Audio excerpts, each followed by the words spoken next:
है तो face value. अब आते हैं री इश्यू पे।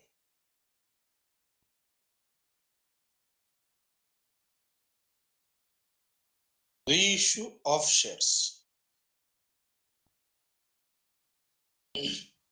मतलब शेयर्स हमको बेचना है, शेयर्स जाएगा तो पैसा आएगा, तो बैंक अकाउंट डेबिट टू, इसका फिगर क्वेश्चन में दिया रहेगा, कैपिटल फेस वैल्यू या तो कॉल्ड अप वैल्यू जो भी सब में दिया रहेगा। डेबिट साइड पे अगर कोई डिफरेंस आया तो that will be transfer to share for future which is loss for the company, और यहाँ पे जितना री इश्यू करने बोला है उतना ही शेयर्स आएगा विदाउट।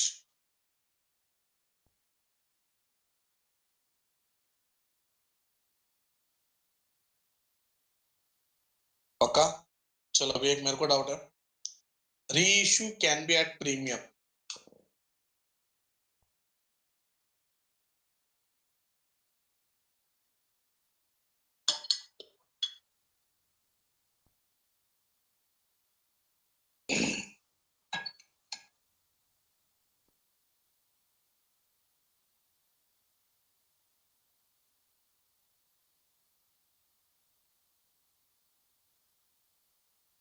हो सकता है, तो वैसे टाइम पे टू सिक्योरिटी प्रीमियम। भाभी का मेरा क्वेश्चन ऐसा था कि री issue can be at premium, मतलब री इश्यू करने के टाइम पे 10 रुपए का शेयर 12 रुपए में बेचा, हो सकता है भाभी का?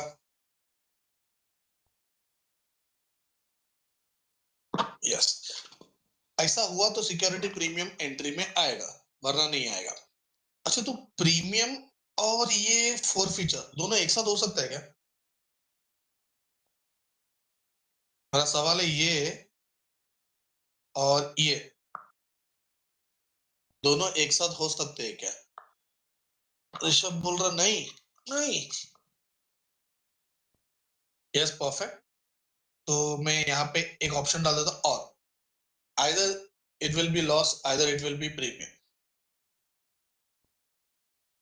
ठीक है, बट क्या था ना, री इश्यू का हमेशा दो एंट्री आता है, एक तो री इश्यू ऑफ शेयर्स, दूसरा profit on forfeiture. Sir ये क्या है? कुछ नहीं, इसका फिक्स एंट्री है, share forfeiture account debited to capital reserve. यहाँ पे री इश्यूड शेयर्स मतलब जितना री इश्यू करा उतना ही, यहाँ पे आता है NP, that is net profit. तो बताएगा नेट प्रॉफिट कैसे ढूंढा जाता है? ये मत बोलना सर ट्रेडिंग अकाउंट बनाओ, पीएनएल अकाउंट बनाओ।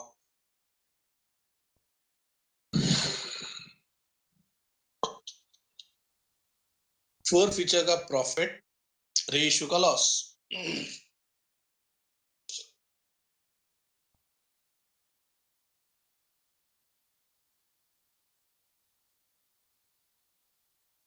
मेरे को डाउट है कि if reissue is at premium,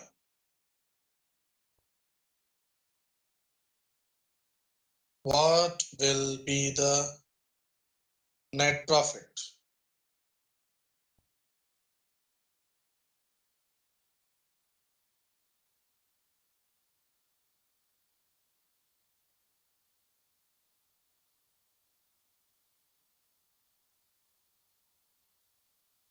Savio कुछ भी है,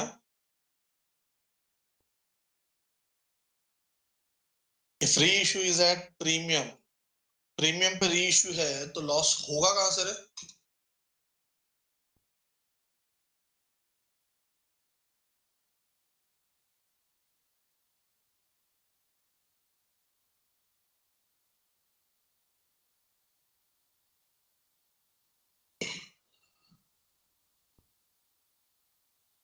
okay, sorry, I mean profit plus premium.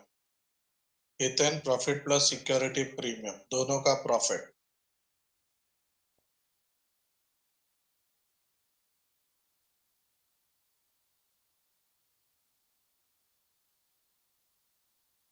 बहुत लोग हैं जो रिप्लाई नहीं करते, सिर्फ सुन रहे हैं।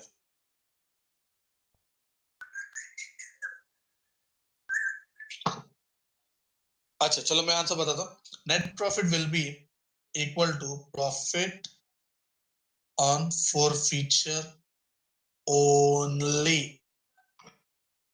दोनों का प्रॉफिट कैसे ले सकते हैं? एंट्री में फॉरफीचर लिया है, री इश्यू में जो प्रॉफिट होता है उसको प्रीमियम बोलते हैं। Premium and forfeiture both are different. Hiten, Savio,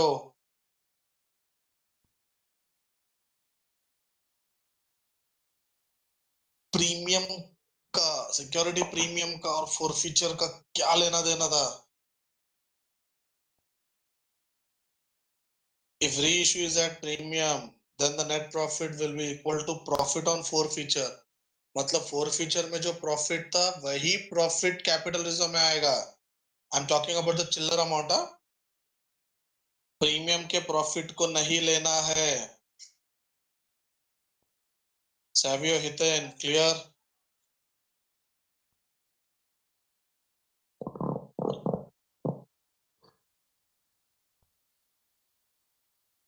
Savio, waiting for your reply।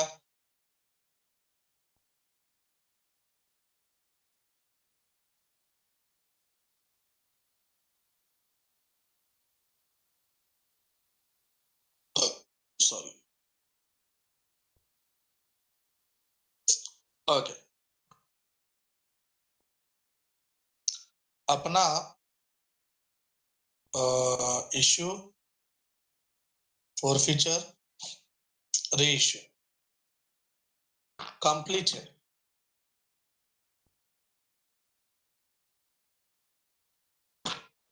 पूरा चैप्टर कंप्लीट हो गया, कोई डाउट?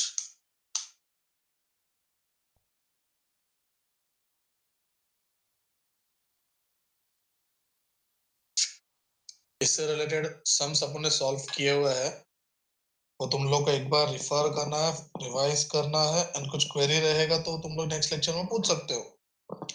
बट अभी जो पूरा मैंने रिकॉल करके दिया है, कोई डाउट, कोई क्वेरी? पूरा यूनिट हो गया, पूरा यूनिट। सोचो सोचो क्या डाउट पढ़ाई है। के लिए मेहनत तो सब करते हैं, लेकिन स्मार्ट स्टडी कौन करता है? प्री एग्जाम ऐप के साथ बनाइए अपनी तैयारी super smart. Pre exam app देता है वाइड रेंज के एग्जाम्स की तैयारी, जैसे JEE, NEET, CAT, CA foundation, CS CET, banking, railway, SSC, MBA entrance, SYJC, com, TYB com और भी बहुत कुछ। Chapter wise tests and mock tests, detailed performance analysis, और अब तैयारी होगी एकदम परफेक्ट। कहीं भी कभी भी पढ़ाई करें। और एक विशाल क्वेश्चन बैंक आपकी तैयारी को बनाए आसान। इंस्टेंट इवैल्यूएशन से तुरंत जानिए अपनी परफॉर्मेंस और पाएं पर्सनलाइज्ड फीडबैक। तो अब देरी किस बात की? प्री एग्जाम ऐप डाउनलोड करें और अपने नाम से रजिस्टर्ड करें और एक विशाल क्वेश्चन बैंक बिल्कुल फ्री और अपनी सफलता की कहानी लिखें। लिंक डिस्क्रिप्शन में है। प्री एग्जाम ऐप स्मार्ट तैयारी का साथी।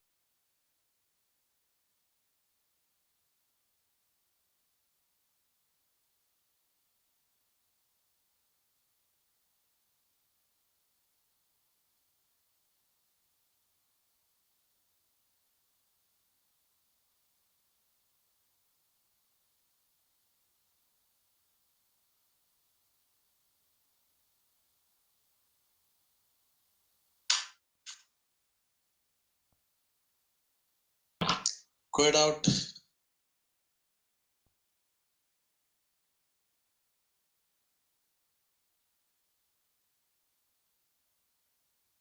If excess application is more than share allotment तो रिटर्न होगा और कॉल में एडजस्ट होगा।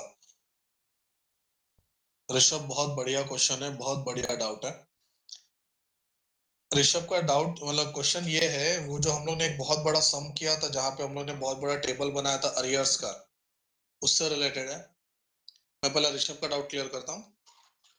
एक्सेस एप्लीकेशन पहले अलॉटमेंट में एडजस्ट होगा, फिर सपोज अलॉटमेंट में एडजस्ट करने के बाद भी अगर सपोज कुछ एक्स्ट्रा बचता है तो that excess amount will be refunded, reject किया जाएगा। ठीक है ऋषभ, रिजेक्ट कर दिया जाएगा। हाँ, अगर एडजस्टमेंट बोलता है कि excess allotment has to be adjusted against call, तो कॉल में एडजस्ट करने का, वरना रिफंड कर देने का। धवल सर, अगर कंपनी के प्रोस्पेक्टस में ही है सीधा कैंसिल करने का, क्या कैंसिल करने का बेटा?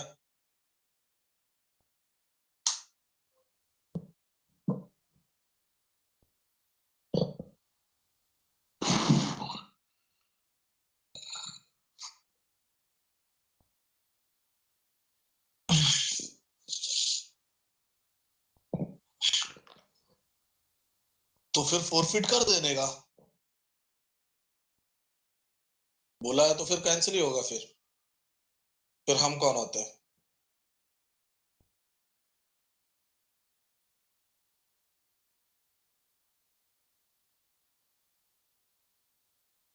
और कोई डाउट?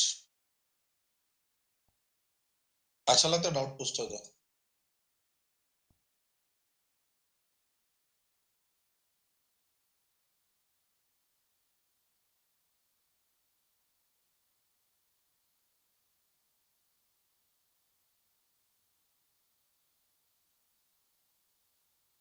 ये क्या है अदर देन कैश?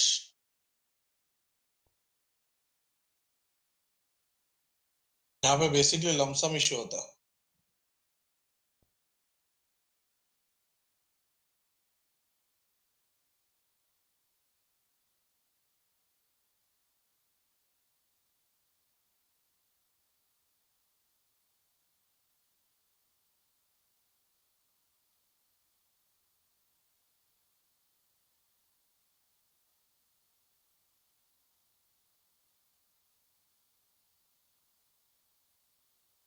हाँ, मैं आ रहा हूँ।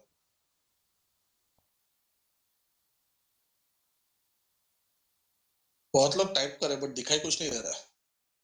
असेट बेचने का पैसा है क्या? अबे तुम सही जगह पे थे बट थोड़ा सा मिस्टेक हो गया। जब हम लोग शेयर्स इश्यू करते हैं, it means asset account has to be debited, मतलब हमने असेट परचेज किया, तो असेट खरीदते हैं और उसके बदले में हम इश्यू करते हैं शेयर्स। एक चीज तो कंफर्म है, shares are recorded at face value. अब क्वेश्चन में जो वैल्यू दिया रहता है वो असेट का दिया रहता है। सिंपल सा लॉजिक है। ये फेस वैल्यू है, मतलब 10 रुपया, तो ये भी 10 रुपया होगा। 10 रुपए के लिए इतना है, तो ये 10 रुपए के लिए कितना, क्रॉस मल्टीप्लाई। इस तरह से कैलकुलेट किया जाता है। और अगर suppose premium,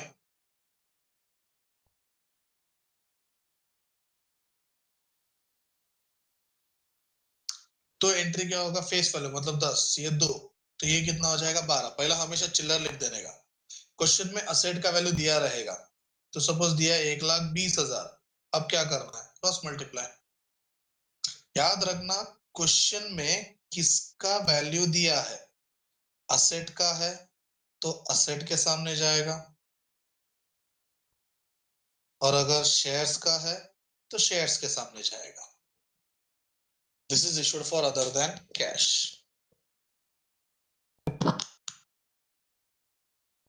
but out.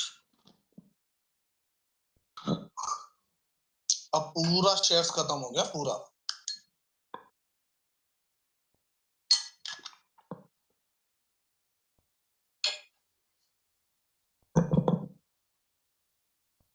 Last पे पप्पू गया।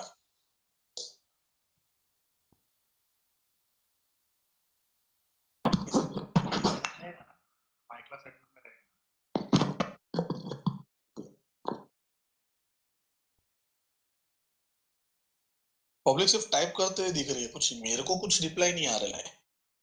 Barter system, yes, perfect. Sir, can you please revise interest on calls in arrears and advance? ठीक है.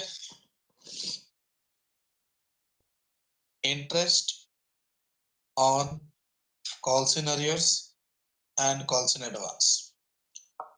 According to table, क्या AF है?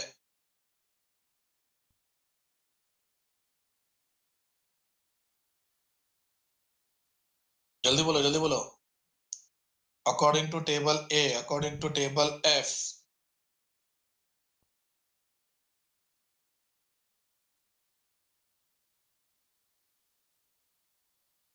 टेबल ए के हिसाब से 5%, 6%. बट तुम लोग को ए से कोई लेना देना नहीं है. You are concern with F. 12th में ए पढ़ाया था बिकॉज वहां पे वो एप्लीकेबल था. सीएफसी में एफ पढ़ाया था और बोला था याद रखने का जरूरत नहीं है, सीधा डबल.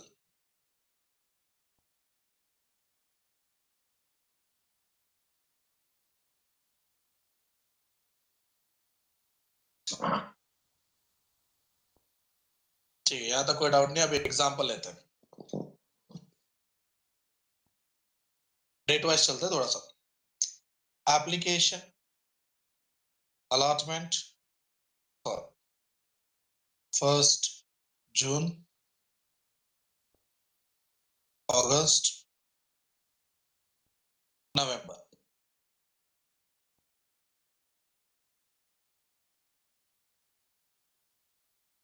जब ऐसे डेट आया ना तो समझ जाना अपने को इंटरेस्ट निकालना है. सबसे पहला चीज अरियर्स, मतलब पब्लिक ने धोखा दिया, शेयर होल्डर ने धोखा दिया, मतलब पैसा टाइम पे नहीं दिया. तो अगर उन लोग ने पैसा टाइम पे नहीं दिया तो अपने लिए इंटरेस्ट ऑन अरियर्स एक्सपेंस होगा कि इनकम होगा? सामने वाले ने पैसा नहीं दिया. Yes, definitely. और अगर सामने वाले ने एक्स्ट्रा पैसा दिया, दैट इज एडवांस, तो उसके ऊपर इंटरेस्ट चार्ज होगा. वो अपने लिए क्या होगा?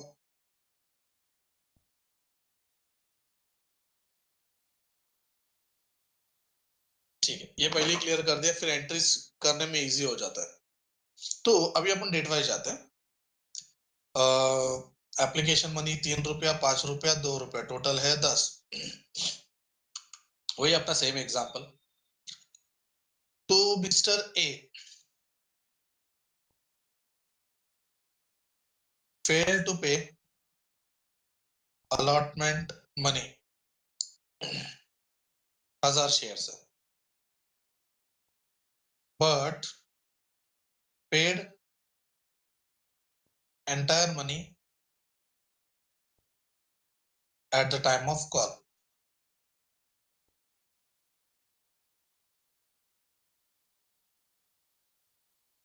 बंदा अलॉटमेंट में फेल हो गया, बट उसने कॉल के टाइम पे पूरा पैसा भर दिया.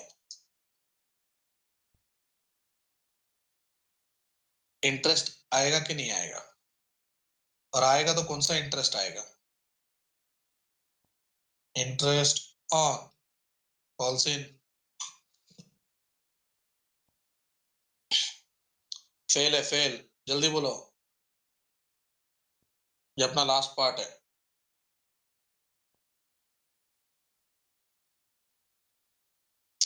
अरियर्स, शाबाश. फेल हो गया मतलब अरियर्स है. अब उसको भरना कब था? देखो स्क्रीन पे ध्यान दो. उसको भरना था अगस्त में, बट उसने पे किया नवंबर में. तो इतने मंथ्स का इंटरेस्ट चार्ज होगा. अब वो इतना मंथ मतलब कितना मंथ, वो तुम करो. चलो कैलकुलेशन करते हैं. अगस्त कितना महीना होना चाहिए?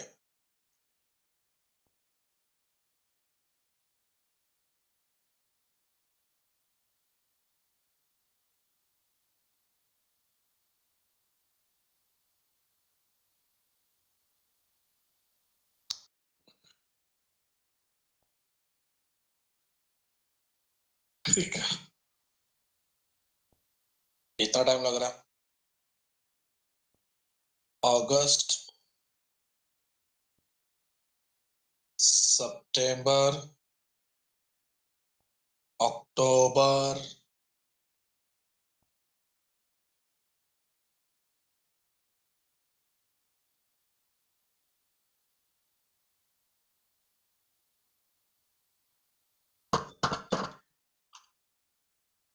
कोई बता ही नहीं रहा है। 1 अगस्त को भरना था, 1 नवंबर में भर दिया। नवंबर 3 मंथ्स का, परफेक्ट। नवंबर का नहीं आएगा, परफेक्ट। चलो, इंटरेस्ट तो इतना तो कंफर्म है, 3 महीने का इंटरेस्ट आने वाला है। अब अरियर्स पे इंटरेस्ट निकालना, तो अरियर्स है कितना? तो 1000 शेयर्स है, बंदा 5 रुपए नहीं भरा, तो 1000 × 5, 5000 इंटू, अच्छा अरियर्स है, अरियर्स का परसेंटेज है 10 × 3/12। 1 2 1 2 3 1 जा 3 4 जा 4 1 जा 2 जा,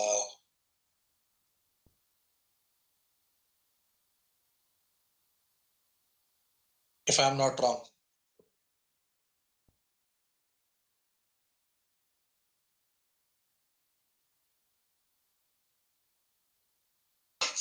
करेक्ट, थैंक यू। अब आता है interest on calls in advance. Suppose example है कि mister B holding 1000 shares paid entire money at the time of allotment.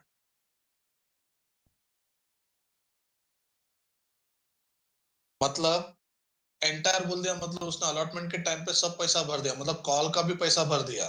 Call money था अपना 2 रुपए का, मतलब 2000 रुपए एडवांस में भर दिया।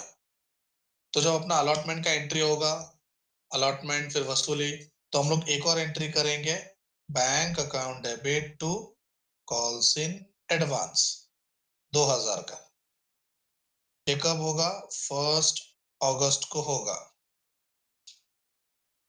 फिर जब हम लोग कॉल करेंगे 1 नवंबर को, तो कॉल का एंट्री हुई अपना share call to share capital.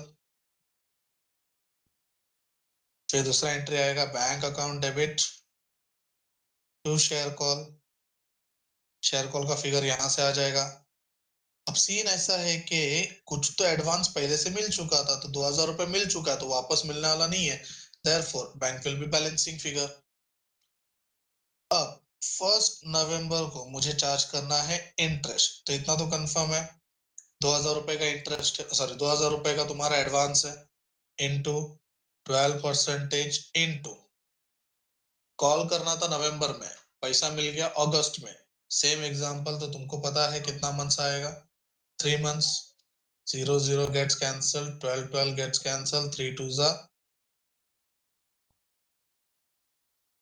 paid out।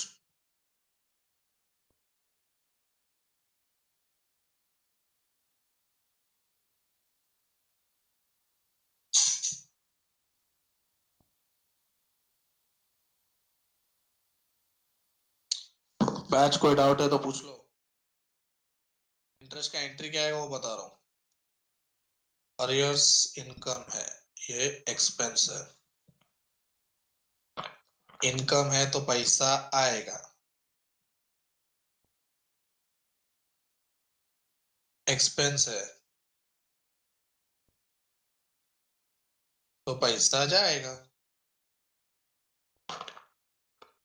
दुनिया का नियम है, वो उधर क्रेडिट है,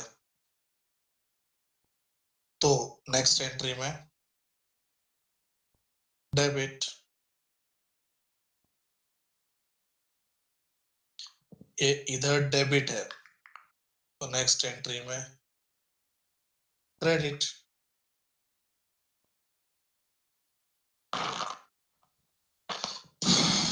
कोई doubt?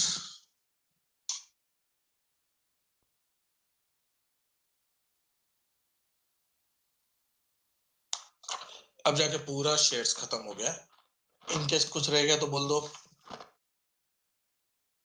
shares issue, forfeiture, reissue, other than cash, interest.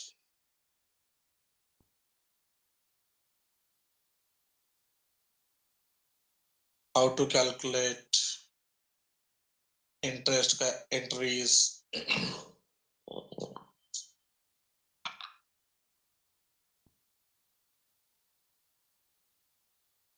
Basically interest तभी आएगा जब क्वेश्चन में डेट्स दिए रहेंगे तो परफेक्ट आएगा.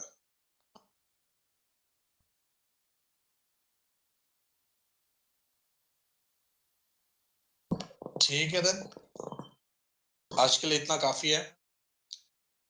शेयर से रिलेटेड अपना जो तुम्हारे पास टेक्स्ट बुक है, अपना मॉड्यूल है, उसमें से तुम लोग देख लो, क्वेश्चंस प्रैक्टिस कर लो. कुछ डाउट रहेगा तो नेक्स्ट लेक्चर में पूछ लो. रिवाइज करने इसलिए बोल रहा हूँ बिकॉज उस यूनिट के ऊपर फिर मैं क्या करने लगा, टेस्ट रखने वाला हूँ.